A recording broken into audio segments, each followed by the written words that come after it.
God morgen. For 10 år siden hadde Torshov Teater et stykke for barn som handlet om en jente, de kunne ha vært en av dere, som måtte klare seg hjemme med sin psykisk syke mor. Stykket het Jenta, mamma og søpla. Jenta ble ikke sett, og hun prøvde på alle måter å være den voksne personen som manglet i hjemmet. Det var en svensk dramatiker som heter Susanne Osten, som hadde meget godt og klart budskap som ble gjentatt flere ganger av det i dag. Barn av psykisk syke foreldre skal aldri bli ansvarlig for mor eller fars sykdom, eller lever i skjul med denne. Stykket fikk mye oppmerksomhet, som den konferansen får, og noen fikk forhåpentligvis øynene opp. Kanskje ikke mange nok, sikkert ikke mange nok. Voksne for barn viser i hvert fall at flere ungdommer er kommet i tale. Det er jeg veldig glad for. Det er også derfor jeg er veldig glad for at denne regjeringen har sett behovet for å ha satset så sterkt som min kollega Sylvia Westerhamn uttalt på barn av psykisk syke foreldre og barn av rusmiddelavhengige foreldre. Det offentlige er helt åpenbart og klart og tydelig ansvar. Det er ikke bare å si at vi skal jobbe sammen, vi ønsker også å vise det. Og det at Helse- og omsorgsdepartementet og Barne- og likestillingsdepartementet går sammen om en slik satsing er helt nødvendig. Og det er derfor jeg gjentar det. Vi må tenke helhetlig, vi må tenke samarbeid. Begrunnelsen er veldig enkel. De barna og familiene som vi ønsker å hjelpe, det er de samme enten vi treffer det på helsestasjonen, i barnevernet eller i psykisk helsevern. Mange har behov for hjelp fra flere tjenester, og det er helt nødvendig med den helhetstenkningen som jeg viser til.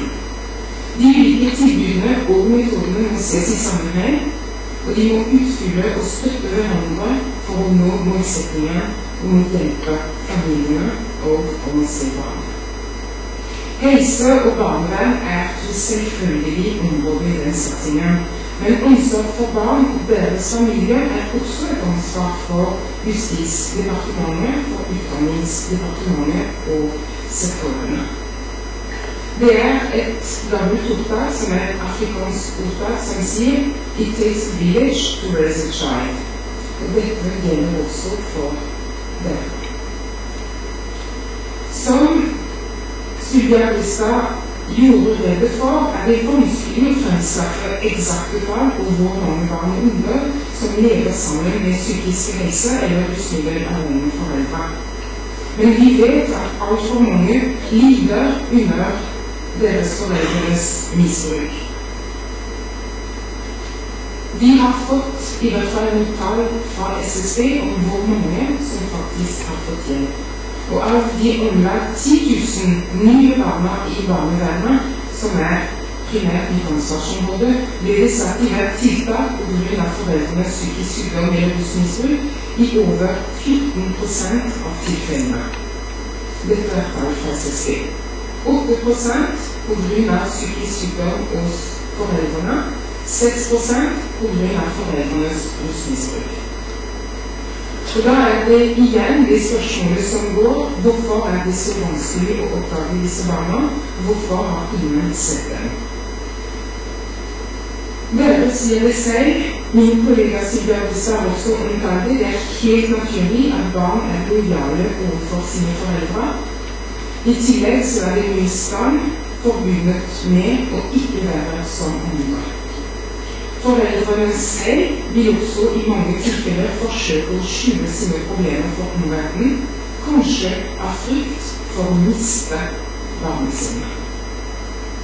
Det må vi faktisk huske på, at mange, de fleste, er faktisk ekstremt glad i barna sine, til tross for at de sliter med å komme til siden av.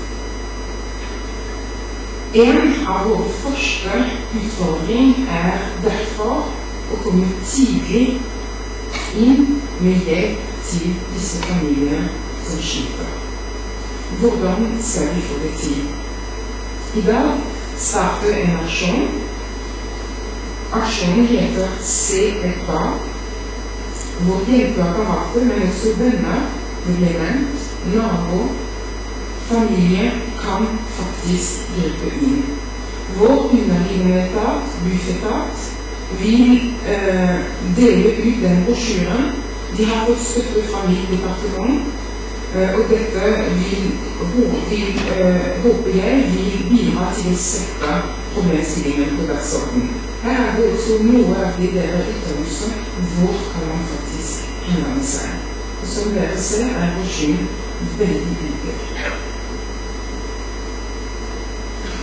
Vi vet at barn som blir sett av en voksen kan settes på rett selv.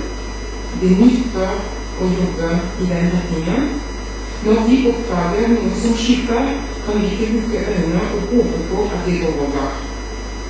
Vi må vise medmenneskelighet ved å snakke med barna og snakke med foreldrene. Kanskje kan vi være med på å gi familien det ekstra løftet de trenger for å be om hjelp.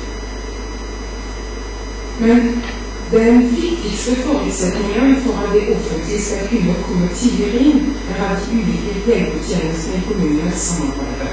Fordi alle bor et sted der de felles av oss som bor i staten. For noen høres dette ut som en selvfølge, men med hånden på hjertet kan vi spørre, skjer dette? Er det sant? Nøkkelordet for det jeg snakker om nå, det er forebygging. Forebygging og langsiktig tenking. Både voksentjenester og tjenester for barn og unge må opprette bedre samarbeidsrutiner som sikrer at barn følges opp. Voksentjenester har et ansvar for å kartlegge sine pasienters familie og sørge for at de som trenger det, også barna, får nødvendig hjelp. Etter at barna er oppdaget, må de sikres en langsiktig oppfølging. Det er også godt kommunalt samarbeid en forutsetning, og da er også det jeg kommer til å presentere nå, de tiltakene som vi har satt i gang fra vår side for å få det til. Som et første tiltak har vi, Barne- og likestillingsdepartementet, satt i gang et omfattende prosjekt hvor vi skal følge barna hele veien fra graviditet hos mor til skolealder. Forebygge oppgave tidlig. Der barna bor, der barna kommer til å bo, der familiene er. I løpet av skoletiden skal det utvikles alderstilpassede tilbud. Vi hadde en mobiliseringskonferanse tidligere i høst, og det er 26 kommuner som har søkt om å være med i prosjektet som går fra 2007 til 2014. Her er det den langsiktigheten som vi snakker om. Det skjer det en himmelen. Forutsetningen for å delta er interesse blant fagfolk og administrativ støtte av kommunens ledelse for å videreutvikle egen kommunesamarbeid med denne målgruppen. Vi gjør dette for å få mer kunnskap, for å stimulere kommunene til å lage gode modeller for langsiktig oppfølging av barn og unge av psykiske syke og rusmisbrukende foreldre. Det som er også svært viktig å understreke, det er at disse tiltakene skal ikke være satellitter som skjer ved siden av kommunens andre arbeid. Det er en forutsetning for å få penger at tiltaket eller modellen fremstår som en integrert del av eksisterende tjenestestruktur. Forsøk skal bidra til langsiktig arbeid, og at det skal bakes inn i alminnelig vanlige rutiner. De som får godkjent søknaden, vil få stimuleringsmidler til å sette i gang med å utforme modellen og finne frem til aktuelle familier som skal delta i prosjektet. I tillegg så kommer 10 av de 26 kommuner til å bli fullt nøye med av noen forskere. Det vil si de skal evaluere arbeidet, men også de skal følge på de barna som er med på dette forsøket. Målet er å identifisere suksesskriteriene som viser at det nytter, og som gir håp og som gir glød til det viktige videre arbeidet. Slik tror jeg at hvis vi får anbefalinger til alle landets kommuner og sikrer at de fleste barn og familier som har behov for det, får god og tett oppfølging uavhengig av hvor i landet de går. Tiltak nummer 2, det er et oppfølgingsprosjekt på statlig regi. Som sagt så vil dette store kommunale forsøket fra 2007 til 2014 bli fulgt opp av våre fagteam som er under Bufetat, det vil si det statlige regionale barnevernet som vil bli koblet på disse forsøkene.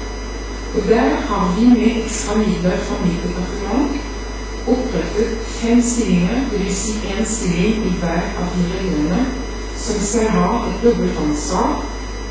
Det vil si at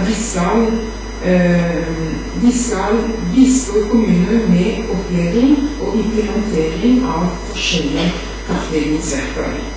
De skal hjelpe kommuner i utvikling av tiltak for disse familiene.